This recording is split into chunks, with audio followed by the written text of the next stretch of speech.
Good afternoon, Gorilla Dunk Daily. It's your host, Charlie Paradise. We're kicking it live one day ahead of that big retard cruise show. And here is the afternoon edition. Ugh. Face spray is critical. Big shouts out to Edouard Resson. Moi. No comprendo.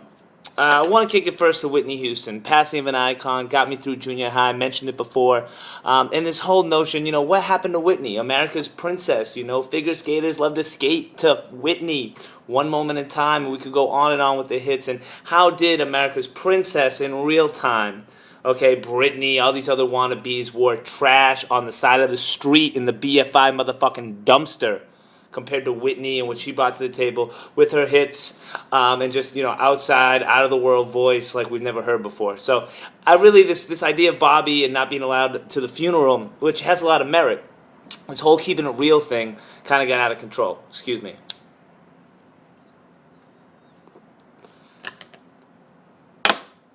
The beauty of running your own office is that you can take time out to do other stuff and have people watch your stuff.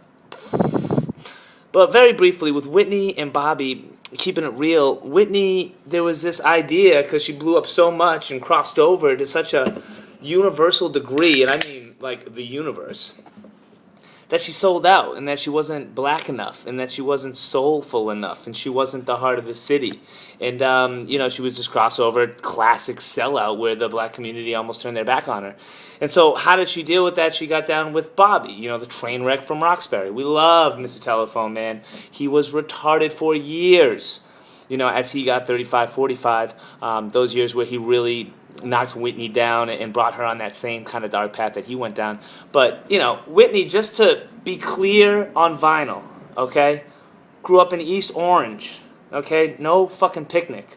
Mom was a black gospel Grammy-winning singer. She was raised in the church, singing gospel, and she took her talents elsewhere.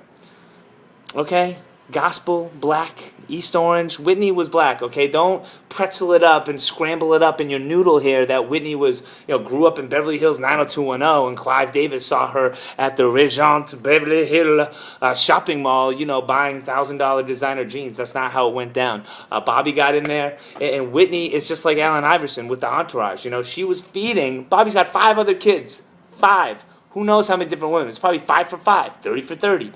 Whitney became not only dependent on drugs and alcohol via Bobby, but also all of his luggage and people became a drip and a drag and dependent on her. So it really wore down her fortune. It really wore down her sense of reality. When everybody is leeching on you, it becomes easier to say, I don't give a fuck. Especially how the black community viewed her at the time, and maybe this was her attempt to get it real and really keep it, the fucking crazy thing is that Whitney is filed under When Keeping It Real Goes Wrong file, and that's not where I want the greatest love of all to be.